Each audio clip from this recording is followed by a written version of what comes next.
नमोस्तुते व्यासविशालबुद्धे पुल्लारविन्दायतपत्रनेत्र येन त्वया भारततैलपूर्णप्रज्वालितो ज्ञानमयप्रदीपः अचतुर्वदनो ब्रह्मा द्विबाहुर्परो हरिः अभाललोचनः शम्भुर्भगवान् बादरायण व्यासनारायण भगवान की, शंकराचार्य भगवान की। बारिश हुई है तो आप सब भीग गए हैं क्या?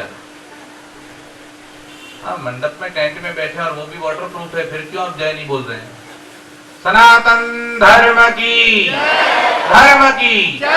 अधर्म का, प्राणियों में, विश्व का, गौ माता की, गंगे मैया की, भारत माता की, गोवध, भारत भारत। नमः पार्वती वदे हर हर महादेव हर। आदरणीय विद्वत वृंद, दुबेजी द्विवेदी जी और पंडिता गार्गी, तीनों के बीच में मैं तो घिरा हुआ हूं और मेरे तो दोनों और डॉक्टर बैठे हैं। ये भी डॉक्टर है, ये भी डॉक्टर है। सुंदर समन्वय हुआ है। सत्र का प्रारंभ हुआ और जो स्वामी जी प्रागट्य के लिए आए थे वो भी पीएचडी थे और डॉक्टर थे, और आज समापन में जो आए हैं वो भी डॉक्टर हैं। दोनों ही पीएचडी वाले लोग, मतलब विद्वानों के बीच। हाँ, डॉक्टर तरुण द्विवेदी उस दिन थे, मतलब दो डॉक्टर उस वक्त आए थे। एक डॉक्टर हमारे पास थे और दो डॉक्टर यहाँ अभी आज भी मौजूद है।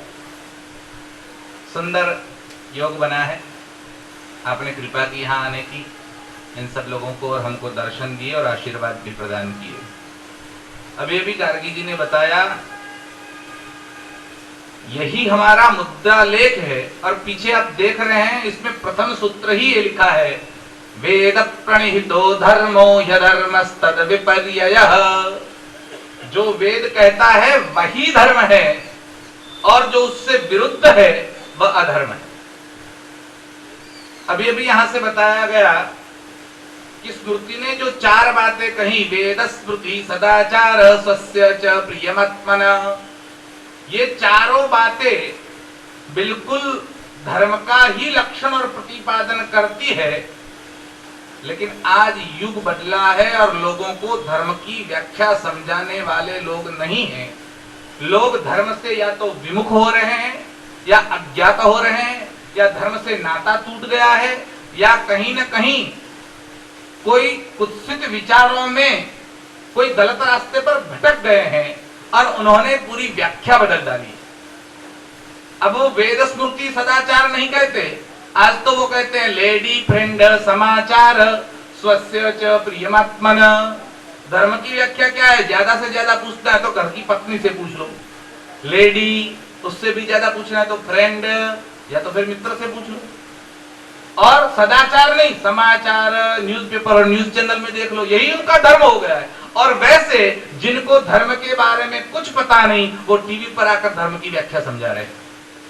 ये हालत बिल्कुल हमारी हो गई है। और आखिर स्वस्य च प्रियमात्मना, महाशय ने बताया कि छान कर चौथे दर्जे पर जब आता है तब स्वस्य च प्रियमात्मना। यहाँ तो हालत यह है कि चोर और लुटेरे भी कहते हैं मेरी आत्मा की आवाज से मैं कर रहा हूं, तुम रोकने वाले कौन होते हो? और हालत ये हुई, इसी कारण से, केवल इसी कारण से भारत आज गर्ता में धकेलता हुआ दिखाई दे रहा है। हम धर्म से विमुख हो रहे हैं और धर्म के पथ पर लाने के लिए पूरे विश्व का अगर कोई मार्गदर्शन कर सकता है तो वो केवल सनातन धर्म कर सकता है। हम किसी पंथ से, संप्रदाय से जुड़े हुए लोग नहीं हैं, हम उसमें कोई वाड़े में बंधे हुए लोग नहीं हैं कि हमारी भेड़ बकरियां कहीं और न चली जाए इसलिए इसको कलर वाला कर दो और ये हमारे आपा में रहे, ये बात नहीं है। हम तो धर्म का ही प्रतिपादन करेंगे और धर्म जो कहेगा उसी की मर्यादा में रहेंगे। और कुलपति महोदय, हमारे यहाँ तो हमारे गुरुजी ने हमको प्रतिज्ञा दी है, उस प्रतिज्ञा को लेकर हम चल रहे हैं। हमारे तो संस्था का नाम ही है जो ये आयोजन कर रही है, वो है सनातन वैदिक धर्मानुरागी ट्रस्ट। इसका नाम ही है सनातन वैदिक धर्मानुरागी ट्रस्ट। और प्रतिज्ञा क्या है हमारी?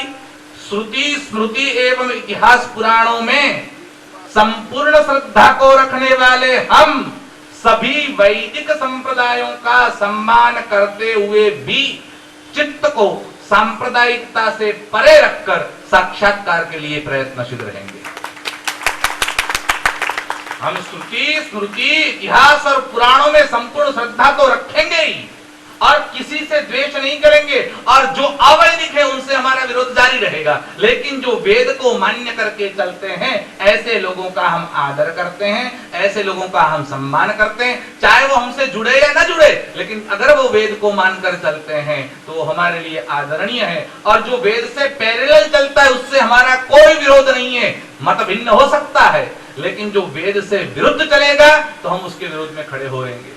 और यही बात जो यहाँ पर काशी में करपात्र जी महाराज ने अभी अभी सिखाई थी, और वही बात हमारे गुरुजी ने हमको घूंटी देकर पिलाई है, और उसी बात को लेकर ऐसे सत्र और सेमिनार हम लोग करते रहते हैं। आज इस सेमिनार में आपने यहाँ पर आकर सबको दर्शन दिए, आपका हृदय पूर्वक हम अभिनंदन करते हैं, धन्यवाद प्रकटीकरण करते हैं। फिर से कभी आना होगा तो अवश्य में आपकी सेवाओं का हम लाभ लेंगे और आप फिर से हमारा दर्शन देंगे हमको। इन्हीं शब्दों के साथ वाणी को विराम देते हैं।